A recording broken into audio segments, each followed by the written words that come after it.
స్త్రీలు ప్రకృతి పరంగా ఆమెకి శరీరంలో జరిగే ఆ మెన్స్ట్రుయేషన్ గర్భాన్ టైంలో కానీ ఆ మగవాడు అవకాశాన్ని వదులుకొని, అంటే ఇప్పుడు సర్పంచ్ భార్య అయితే భర్త ఎట్లా పరిపాలిస్తాడో ఆ విధంగా పరిపాలించుకోవచ్చు.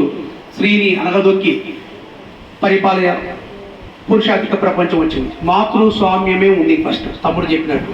ఎందుకంటే అది ఉమెన్ స్టడీస్ అండ్ ఎకనామిక్స్, అందుకు చెప్తున్నా.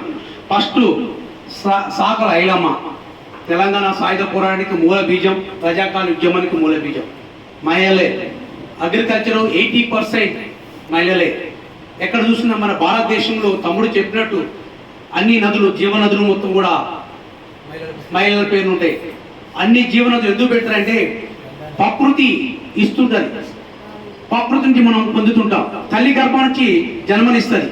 ప్రతి ఒక్కటి కూడా ప్రకృతిని స్త్రీతో కూడా అందుకనే కొలుస్తారు.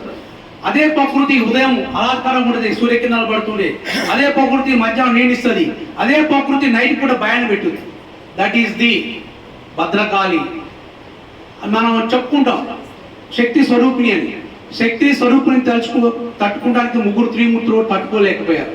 అప్పుడు ఆ మాతని నీ దృశ్యం ఏమని చెప్పి శంకరుడు భూదేశం 3 భాగాలు చేసి ముగ్గురిని పెళ్లి చేస్తుంది. అంటే స్త్రీ అంతా శక్తి స్వరూపం గల స్త్రీ.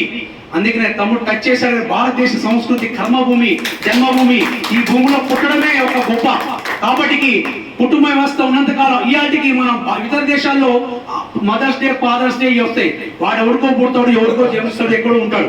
మన భారతదేశంలో కుటుంబ వ్యవస్థ, మన తండ్రికి గోత్రం. అందుకని మన గోత్రాలు ఉన్నాయి. ఏ కుటుంబం ఏంటి, ఏ తండ్రి నాకున్నాడు, తాత తండ్రుల నుంచి ముత్తాతల నుంచి కూడా మన ప్రీత చందాలు, మన ఎన్ని పిండాలు కూడా పెట్టుకుంటూ వస్తాం.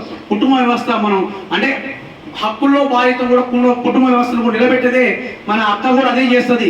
ఎక్కువ కూడా కలపడానికి ట్రై చేస్తుంది. కాబట్టి తమ్ముడు టచ్ చేశాడు. ఆ విషయం గురించి నేను గంటల తరబడి మాట్లాడాను. Thank you very much. ఎందుకంటే నాకు ఓకే థ్యాంక్